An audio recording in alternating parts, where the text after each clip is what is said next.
Hello and welcome back to your Cosmic Halftime Show for July 2025.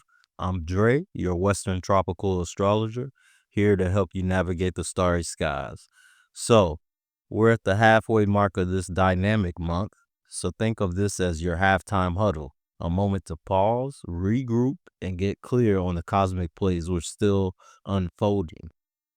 Imagine you're on a team and it's a big game where the first half has been intense and your opponents have put stops to many things you came out ready to deliver. Now, as we are heading back to the locker room right now, in this very moment, the astrology is your coach, offering strategies to adjust your game plan, build momentum, and aim for a strong finish in the second half to get you the W that you already want.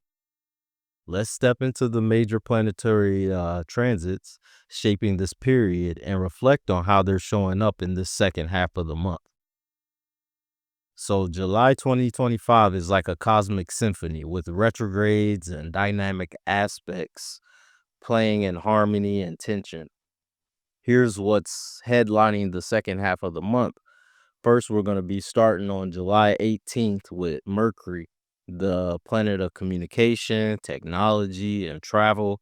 It's going retrograde in fiery Leo, spanning from about 15 degrees of Leo to 4 degrees of Leo. This is a time to slow down, revisit, and revise. Think of it as editing a draft of your life script. Miscommunications, tech glitches, or travel delays might pop up.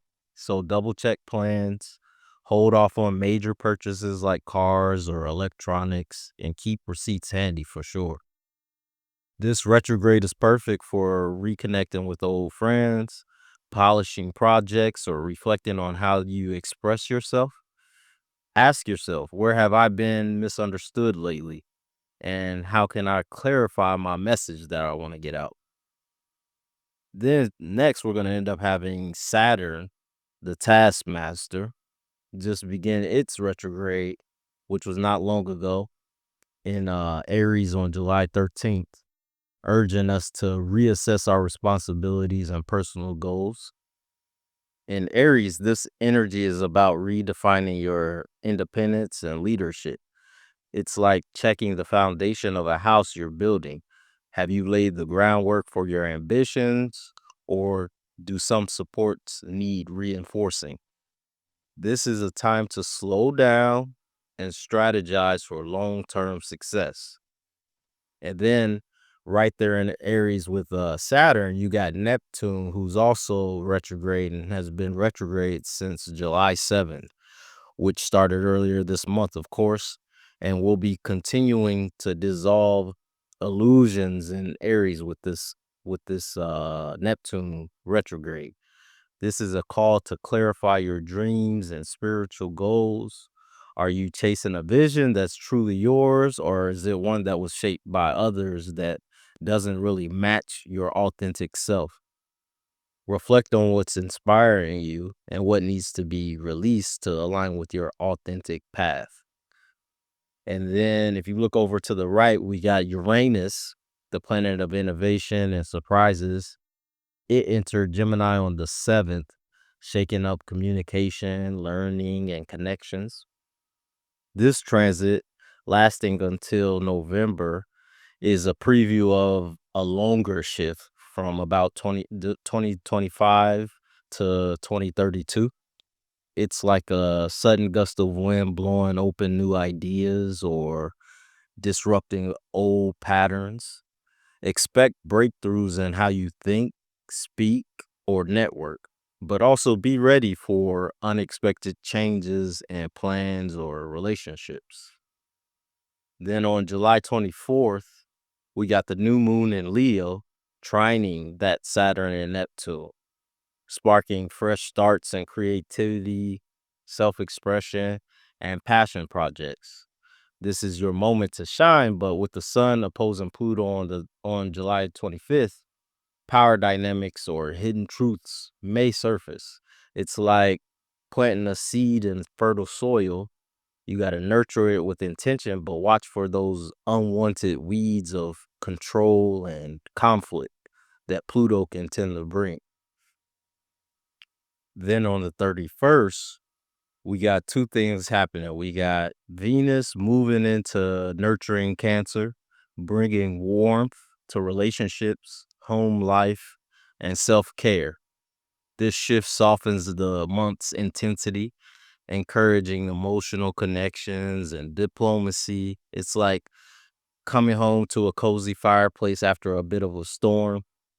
Use this energy to foster harmony and care for yourself and loved ones.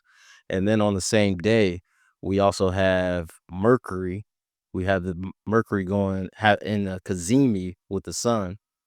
And it's a moment of crystal clear insight during the retrograde. This is your like cosmic aha moment, perfect for signing papers, having key conversations, or making decisions with more clarity. Think of it as the lighthouse beam cutting through the fog, and you can finally see, like, you get this, just like whatever's been not clear in your mind, it helps you just kind of get that moment of like clarity, like you know what to do. And this marks the date for important communications as well. So definitely mark your calendars for this day. As we move through this retrograde heavy second half of July, you could picture yourself as an explorer in a dense forest.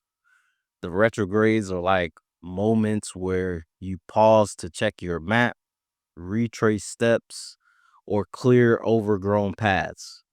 You're going back over things, just checking and making sure and reorienting yourself. Then you got Uranus and Gemini. There's a sudden discovery of a new trail or a new path that you didn't notice before. And while this new moon in Leo is that fire you light to help you guide your way. So that way you can see. You can see even when it's a little dark, you can see where you're going, and you can see what's happening around you. So let's reflect and think about where in your life are things feeling stuck or in need of revision. What new ideas or connections are sparking excitement? So these are things we want to think about. And let's see how this is specifically affecting your sign. For Taurus, the second half of July brings focus to your home, family, and inner foundations with a call to slow down and address lingering matters. Mercury retrograde in Leo starting July 18th activates your fourth house of home and family. Expect potential miscommunications with family members or delays in home related plans like renovations or moves. This is a great time to reconnect with relatives, fix household issues, or revisit old family traditions. Read contracts carefully if dealing with any property. The new moon in Leo on the 24th is trining Saturn and Neptune, sparking a fresh start at home, perhaps a new living arrangement or a deeper family bond. However, the next day, the sun's opposing Pluto and could highlight tensions with career or authority figures, possibly requiring you to balance home and public life. You've been having Uranus and Gemini in your second house since July 7th. It's been stirring up unexpected financial developments or shifts in your values more than likely. This could mean a sudden expense or a new income opportunity can occur, over the next few months, and then definitely over the next few years, since it'll be there till 2032. So keep an eye on these things, as right now we're just getting a preview. And then you got Saturn and Neptune retrograde in your 12th house starting, well, it's already started, but this is urging more introspection. Reflect on subconscious patterns or your mental health, as old issues may resurface for healing. Venus in Cancer on July 31st enhances communications, making it easier to connect with siblings or neighbors. So that's a good transit. Now, if you want to ask me what is my advice, I would say use Mercury retrograde to repair appliances or resolve family misunderstandings, check in with loved ones, things, pertaining to the home. And with that new moon and Pluto's opposition, communicate clearly with bosses or family to manage expectations. Uranus may bring sudden costs to your second house, so budget wisely and explore new income streams and just kind of be prepared for, the ups and downs of, the different things that Uranus could bring, especially in Gemini, who's also kind of, you know, uh always changing and ever changing, and sudden things come up with these two um combined. Venus in Cancer on July 31st is ideal for a heart talk or short trips with loved ones. It's bringing, a little bit of uh pleasure and pleasantness in that sector of your chart. The Mercury Cazimi, which is on that same day, is perfect for signing any home related papers or clarifying family plans if you must during this retrograde. So, for Taurus, this half of July is about grounding your roots while staying open to financial surprises. Slow down, nurture your home base, and embrace clarity by the end of the month. Share your July experiences in the comments, and I'll see you guys next time. Thank you.